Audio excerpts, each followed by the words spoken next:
Hello guys, welcome back to my channel. তোমরা সবাই কেমন আছো? আশা করছি ভীষণ ভালো আছো। তো এটা হচ্ছে হোলির টাইমের ভিডিও। আমরা যাচ্ছি একটু ঘুরতে, কোথায় যাচ্ছি কি না সেগুলো দেখার জন্য পুরো ভিডিওটা দেখার অনুরোধ রইল। তো চলো এবার বেরিয়ে যাওয়া যাক বাড়ি থেকে। মোটামুটি সমস্ত লাগেজ একটাই হয়েছে। দেখো চলে এসেছি স্টেশনের ওয়েটিং রুমে। সেখানে আমাদের ট্রেন আসতে মোটামুটি দেরিই ছিল। তো আমরা বাড়ি থেকে ডিনার বানিয়ে নিয়ে গিয়েছিলাম, রাইস আর চিলি পনির। জানি না ভিডিও করেছিলাম, বাট ভিডিও ক্লিপসগুলো কি হয়ে গেছে বুঝতে পারছি না। তো যাই হোক, যে কটা ক্লিপস আছে সে কটা ক্লিপস জুড়েই আমি এই ছোট্ট ভিডিও তোমাদের সঙ্গে শেয়ার করছি। তো ট্রেনে ওঠার পর সকালবেলা নেমে গেছি। ট্রেনে প্রচণ্ড ঘুমিয়েছি, দেখতেই পাচ্ছ চোখ মুখ আমার ফুলে গেছে। নেমে পড়েছি আমরা ভুবনেশ্বর স্টেশনে। সেখানে দেখো এখানে ট্রেন বিভিন্ন রকম বিভিন্ন দিকের আর কি ট্রেন আসছে যাচ্ছে। আমি দাঁড়িয়ে আছি, ও গেছে টিকিট কাটতে, কারণ আমাদের টিকিট ছিল চম্পা টু ভুবনেশ্বর। আমরা পুরী অবধি টিকিট পাইনি কারণ হোলির টাইমে জানোই রাশ থাকে, তো তার জন্য ভুবনেশ্বর থেকে আমরা যে পুরী যাবার যে ট্রেনগুলো থাকে সেই ট্রেনেতে উঠে পড়েছি। এটা দেখো লোকাল ট্রেনের টাইপেরই। তো তারপর ট্রেনও মোটামুটি ছেড়ে দিয়েছে আর পুরী স্টেশনও কিন্তু মোটামুটি ঢুকছে। 1 ঘন্টা থেকে একটু বেশি টাইম লাগলো। আর পুরীতে ঢোকা মাত্রই মনটা ভীষণ ভালো হয়ে গেল, কারণ পুরী আমার অল টাইম ফেভারিট একটা জায়গা। যতবারই যায় না কেন পুরী যেতে বারবারই ইচ্ছা করে। দেখো স্টেশনে নেমে পড়েছি। এবারে পুরী এসে দেখলাম অনেক কিছু চেঞ্জ হয়েছে, কারণ আমি অনেক বছর আগে এসেছিলাম, প্রায় 3-4 বার আমার অলরেডি তখন ঘোরা হয়েই গিয়েছিল। তো এবারটা অনেকটা গ্যাপ দিয়ে আমি গেছি, তার জন্য অনেক কিছু নতুন নতুন দেখছি। আর স্টেশন থেকে আমরা টোটো অটো অনেক কিছুই আছে, তোমরা যেটা ইচ্ছে তোমরা সেটা নিতে পারো। আমরা এখানে টোটো পেয়ে গিয়েছিলাম, তো টোটো করে চলে যাচ্ছি হোটেলের দিকে। যেহেতু আমরা হোলির সময় গিয়েছিলাম, প্রচন্ড ভিড় হবে ভেবে আমরা স্বর্গদ্বারের দিকে হোটেলটা নিতে চাইনি, কারণ ওখানটা প্রচন্ড জ্যাম থাকে, প্রচুর ভিড় থাকে। চেয়েছিলাম যে একটুখানি সাইডে নিলে হয়তো একটু ফাঁকা পাওয়া যাবে, তো তার জন্য আমরা সিটি রোডের দিকে হোটেল নিয়েছিলাম। তো যাওয়া যাক। তার আগে বলে রাখি, যদি আমার চ্যানেলে কেউ নতুন হয়ে থাকো আর আমার এই ভিডিওগুলো তোমাদের ভালো লেগে থাকে, তাহলে অবশ্যই লাইক কমেন্ট শেয়ার আর সাবস্ক্রাইব করে পাশে থাকার অনুরোধ রইল। আর অবশ্যই কেমন লাগছে ভিডিওগুলো অবশ্যই লিখে জানিও। আর আমার শর্টসগুলোতে তোমাদের এত ভালোবাসা দেওয়ার জন্য আমার অনেক অনেক অনেক ধন্যবাদ তোমাদেরকে। তো কথা বলতে বলতে দেখো আমাদের হোটেল চলেও এসেছে, হোটেল সান্তানা। এখান থেকে বিচ একদমই 2 মিনিটও লাগে না, একদম ব্যাক সাইড দিয়ে এখানে বিচে যাওয়ার রাস্তা আছে। আর একটু নিলিবিলিতে খুব ভালো হোটেলটা। এটা হচ্ছে ওদের রিসেপশন এরিয়াটা। হোটেলটা বিশাল বড় আর ভীষণ টিপটপ গোছানো।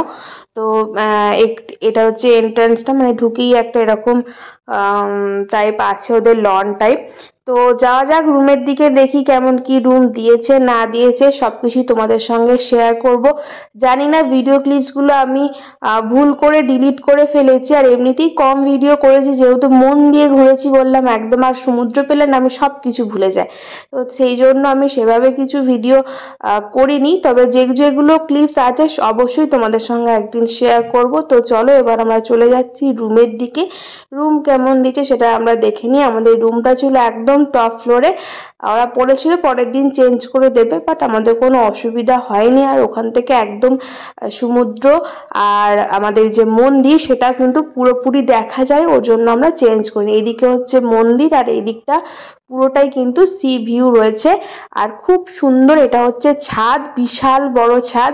ওই ছাদটাতে বসলে বা দাঁড়ালেই কিন্তু তোমার মনটা ভালো হয়ে যাবে। আর দেখো আমি রুমে চলে এসেছি, আর আসা মাত্রই ও টিভি ফিভি চালিয়ে দিয়েছে।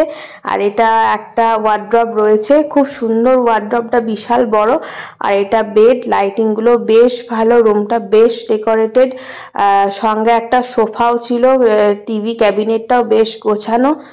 আর সঙ্গে একটা টেলিফোনও ছিল। ওদের এখানে কিন্তু ফুড সার্ভিসও রয়েছে, চাইলে ওরা রুমেতে কিন্তু খাবারও দেওয়া যাবে, একটা টেবিলও আছে খাবার। তো এই ছিল রুমটা। টয়লেটও ভীষণ ক্লিন ছিল মোটামুটি। চলো তাহলে একটু রেস্ট করে নিই।